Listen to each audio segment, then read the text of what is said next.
Setelah beberapa bulan tinggal di Istana Daha, Raden Wijaya berhasil memperoleh kepercayaan dari Raja Jayakatwang, penguasa kerajaan Daha.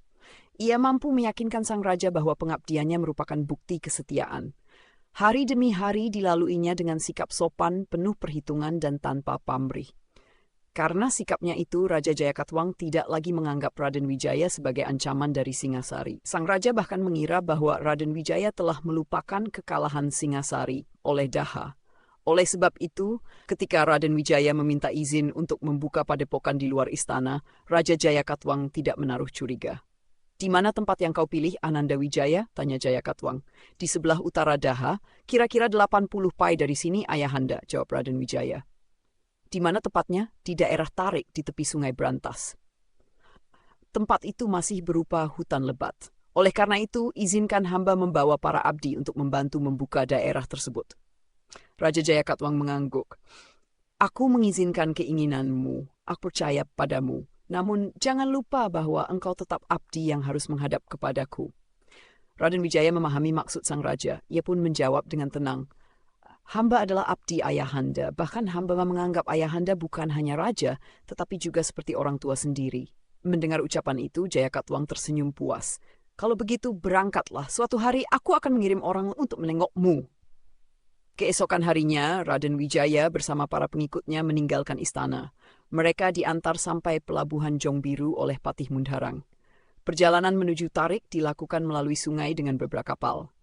Di tengah perjalanan, Raden Wijaya mengumpulkan para pengikut setianya seperti Lembusura, Nambi, Kebo Anabrang, dan Pamandana untuk merundingkan langkah selanjutnya. Ia berkata, "Perjuangan kita baru saja dimulai. Aku meminta bantuan kalian semua untuk mewujudkan cita-cita kita." Semua yang hadir menyatakan kesetiaan. Menurut Kebo Anabrang, daerah Tarik masih berupa hutan lebat dan banyak binatang buas, tetapi tanahnya sangat subur. Hal itu justru menjadi tantangan yang harus mereka hadapi bersama. Raden Wijaya kemudian memutuskan untuk meminta bantuan kepada Arya Wiraraja di Madura. Ia mengutus Tumenggung Mahisa Pawagal dan Ki Kupuk untuk membawa pesan rahasia ke Sumenep. Beberapa hari kemudian, rombongan Raden Wijaya sampai di Tarik dan mulai membuka hutan. Mereka membangun gubuk, menebang pohon, dan mengubah hutan menjadi permukiman.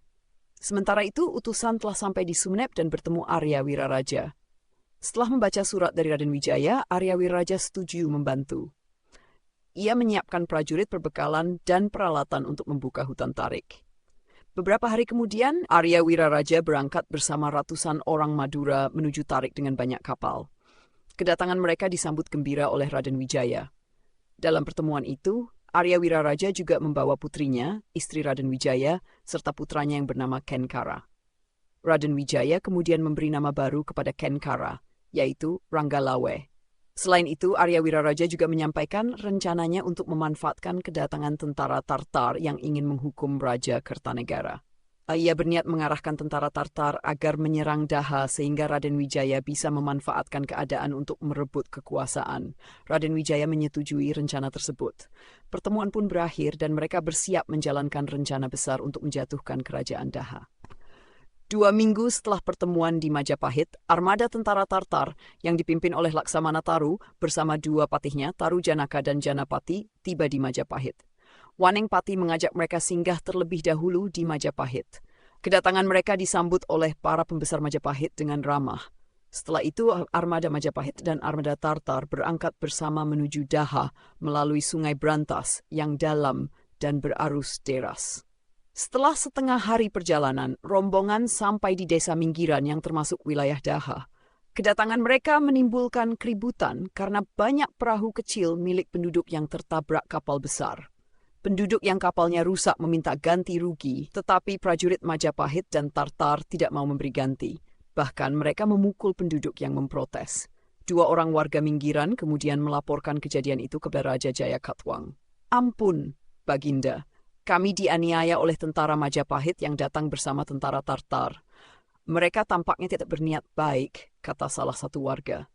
Raja Jayakatwang terkejut dan segera memanggil para pembesar kerajaan. "Rupanya kita telah tertipu. Sikap baik Raden Wijaya ternyata hanya tipu daya.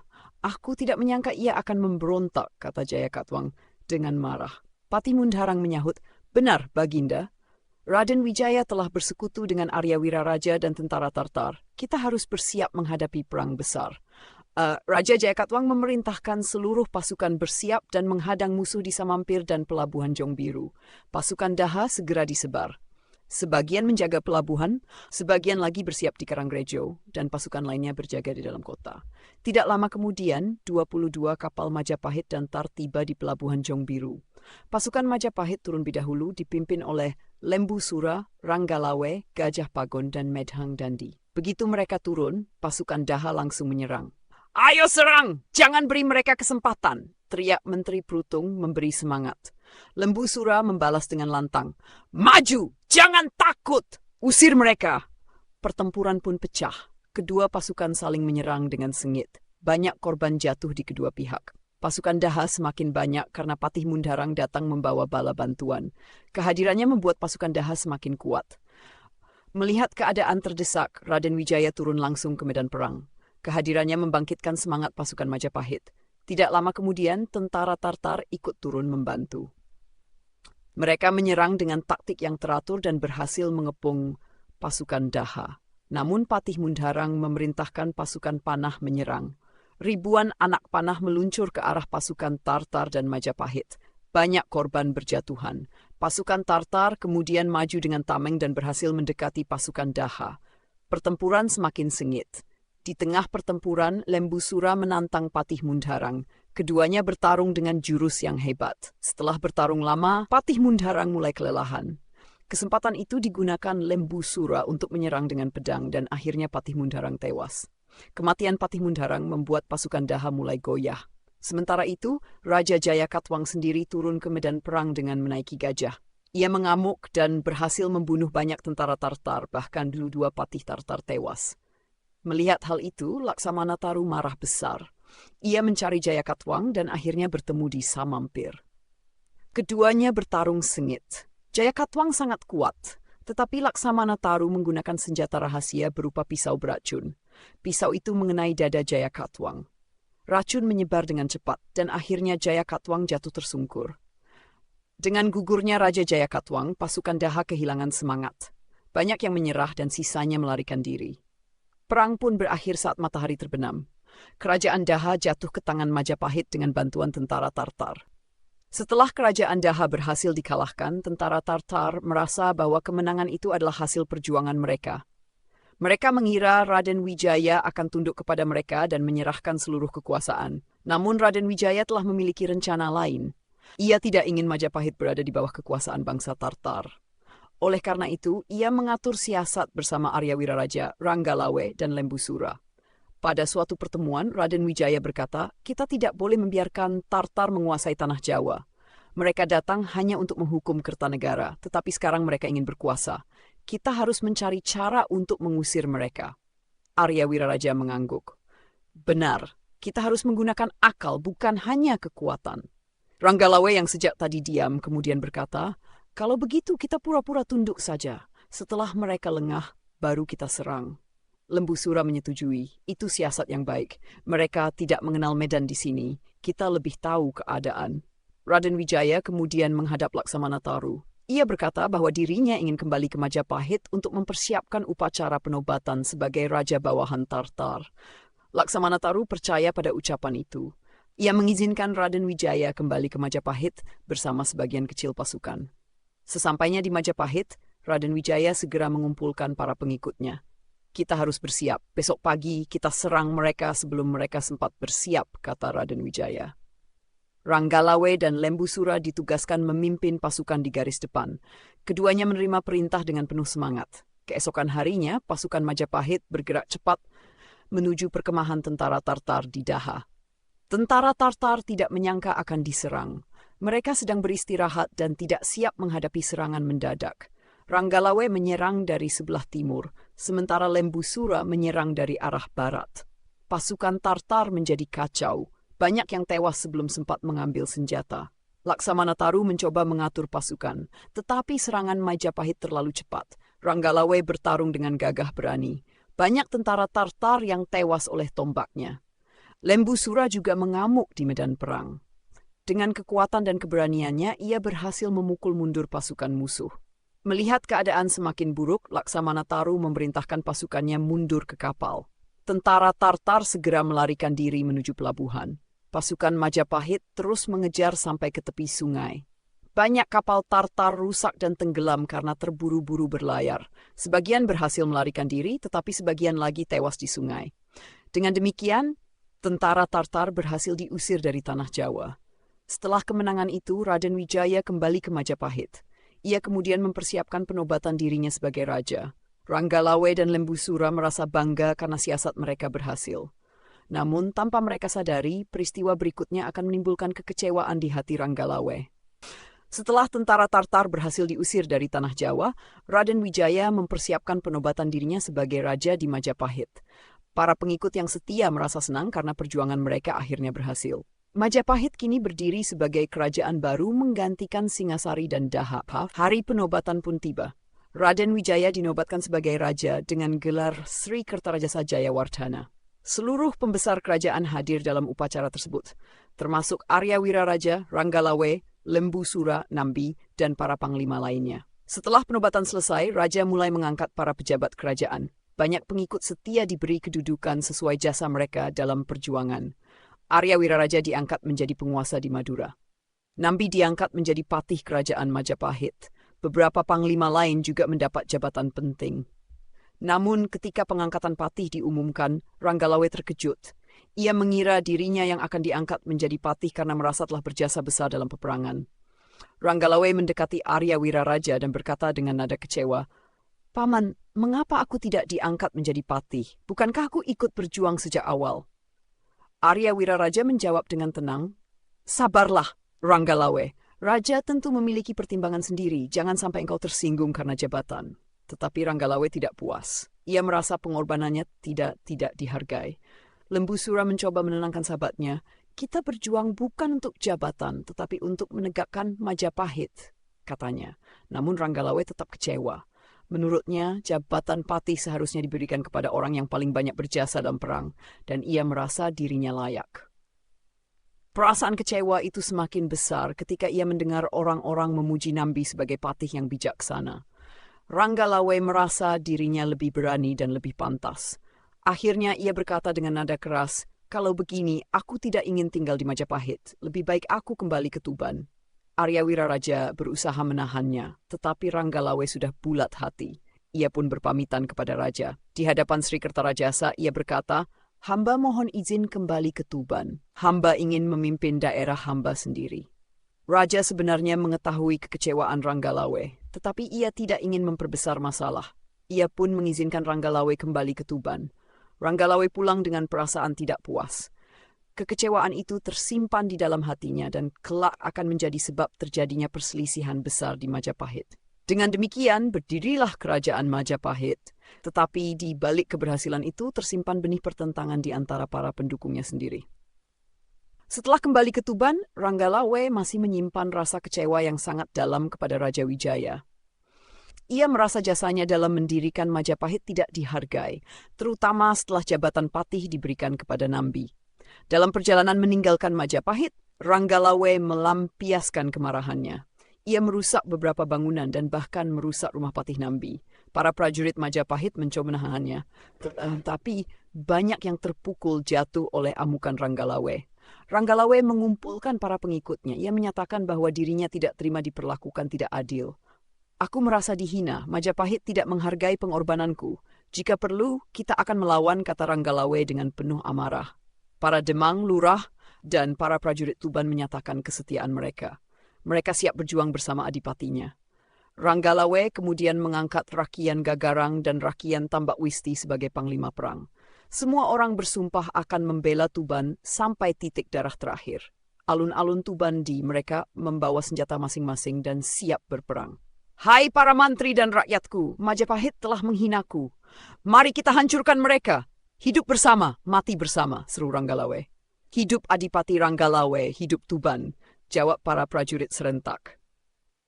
Majapahit pemberontak Ajapahit, Raja Wijaya mengadakan sidang besar. Para pejabat kerajaan melaporkan bahwa Ranggalawe telah menghimpun kekuatan dan memaksa pemuda-pemuda di daerah utara untuk bergabung dengannya. Ranggalawe benar-benar ingin memberontak. Jika tidak segera ditangani, ia akan menjadi sangat berbahaya, kata Lembusura. Raja Wijaya kemudian memutuskan mengirim pasukan. Ia menunjuk impin penumpasan pemberontakan. Paman Nambi, bawalah pasukan yang cukup. Kita akan menghadapi Tuban di wilayahnya sendiri, perintah Raja Wijaya. Patih Nambi menerima perintah itu dan segera menyiapkan pasukan. Ratusan prajurit Ang, panah, kuda, dan gajah dipersiapkan untuk berangkat ke Tuban. Pertempuran pertama pasukan Majapahit tiba di wilayah perbatasan Tuban. Di desa Kabat mereka kosong karena penduduk mengungsi. Tak lama kemudian pasukan Tuban menyerang. Pertempuran pertama terjadi di Dukuh Tambak Beras. Patih Nambi berhadapan dengan prajurit Tuban yang dipimpin Sawung Indra, Kanuruhan, Rangga Suranggana, dan Greh Kasapta. Pertempuran berlangsung sengit dan banyak prajurit Majapahit gugur. Namun setelah mendapat bantuan, pasukan Majapahit berhasil memukul mundur pasukan Tuban. Ranggalawe turun ke medan perang. Mendengar para panglimanya gugur, Ranggalawe marah besar. Ia segera mengumpulkan strategi untuk mengepung Nambi. Ia membagi pasukan menjadi beberapa bagian untuk menyerang dari berbagai arah. Sebelum berangkat, ayah mertuanya mencoba menasihati agar ia membatalkan perang. Perang hanya membawa dua pilihan, menang atau kalah. Jangan teeng palandongan, namun Ranggalawe tetap bersikeras. Ia merasa harga dirinya telah dihina. Akhirnya, Ranggalawe berangkat menuju medan perang dengan diiringi para panglima dan prajurit Tuban. Di Dukuh Plumpon, pasukan Tuban bertemu dengan pasukan Majapahit, menantang Patih Nambi. "Hei Nambi, besar juga nyalimu datang ke sini," Nambi menjawab. "Tarik pasukanmu sebelum kau menyesal." Pertempuran pun pecah. Kedua panglima bertarung sengit dan pasukan saling menyerang tanpa henti. Dalam pertempuran itu, Patih Nambi menyiramkan pasir ke arah wajah Ranggalawe untuk melarikan diri. Ranggalawe tidak sempat mengejar karena matanya kemasukan pasir. Melihat Nambi mundur, jadi kacau. Banyak yang melarikan diri dan sebagian menyerah. Ranggalawe memenangkan pertempuran pertama. Kemenangan Ranggalawe pada pertempuran pertama membuat pasukan Tuban semakin percaya diri. Namun, di Majapahit, kekalahan pasukan Patih Nambi membuat raja sangat marah. Sri Kertarajasa kemudian mengadakan sidang kerajaan untuk menentukan langkah berikutnya. Para pejabat sepakat bahwa pemberontakan Ranggalawe tidak boleh dibiarkan karena dapat mengancam kekuasaan Majapahit. Raja lalu memerintahkan pengiriman pasukan yang lebih besar. Kali ini, pasukan dipimpin oleh panglima yang lebih kuat dan berpengalaman. Semua prajurit dipersiapkan dengan senjata lengkap, kuda, dan gajah perang. Pasukan Majapahit bergerak menuju Tuban dengan kekuatan yang jauh lebih besar daripada sebelumnya. Ranggalawe bersiap kembali. Di Tuban, Ranggalawe menerima laporan bahwa Majapahit mengirim pasukan yang lebih banyak. Ia tidak gentar sedikit pun. Ia segera mengumpulkan seluruh prajurit dan para panglimanya. "Hari ini kita akan bertempur lagi. Jika kita kalah sebagai ksatria. Jika kita menang, Tuban akan tetap berdiri." Para prajurit menjawab dengan sorak semangat. Ranggalawe kemudian menyusun siasat. Sebagian pasukan ditempatkan di sebagian lagi di samping untuk mengepung musuh.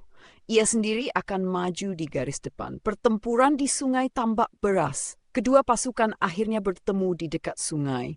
Pertempuran terjadi sangat sengit. Panah beterbangan, tombak saling beradu, dan banyak prajurit jatuh di kedua pihak. Ranggalawe mengamuk di medan perang. Ia menyerang tanpa takut dan berhasil menjatuhkan banyak prajurit Majapahit. Pasukan Pasupaipat terdesak, kemudian datang bantuan pasukan baru yang dipimpin oleh Kebo Anabrang. Kebo Anabrang adalah panglima yang sangat kuat dan setia kepada raja. Kehadirannya membuat pasukan Majapahit. Duel Ranggalawe dan Kebo Anabrang. Di tengah pertempuran, Ranggalawe berhadapan langsung dengan Kebo Anabrang. Keduanya adalah ksatria sakti dan sama-sama kuat. Pertarungan berlangsung lama. Pedang beradu, tombak saling menyerang, dan keduanya sama-sama terluka. Pasukan di sekitar mereka berhenti sejenak karena takut terkena amukan kedua ksatria itu. Ranggalawe menyerang dengan sangat cepat, tetapi Kebo Anabrang berhasil menangkis. Kebo Anabrang kemudian menyerang balik dengan kekuatan penuh. Tombaknya mengenai tubuh Ranggalawe. Ranggalawe masih mencoba berdiri, namun luka yang dideritanya sangat parah. Akhirnya ia jatuh di medan perang. Gugurnya Ranggalawe. Melihat Ranggalawe gugur, pasukan Tuban menjadi kacau. Sebagian melarikan diri, sebagian lagi menyerah. Pertempuran pun berakhir. Kebo Anabrang memerintahkan agar jenazah Ranggalawe diperlakukan dengan hormat karena ia adalah ksatria yang gagah berani. Jenazah Ranggalawe kemudian dibawa dan dimakamkan dengan layak. Berita kematian Ranggalawe sampai ke Majapahit. Raja merasa sedih karena sebenarnya ia tidak ingin kehilangan seorang ksatria yang berjasa. Namun pemberontakan harus dihentikan demi menjaga kerajaan. Dengan gugurnya Ranggalawe, pemberontakan di Tuban pun berakhir. Majapahit kembali aman meskipun peristiwa itu meninggalkan luka di antara para pendukungnya sendiri.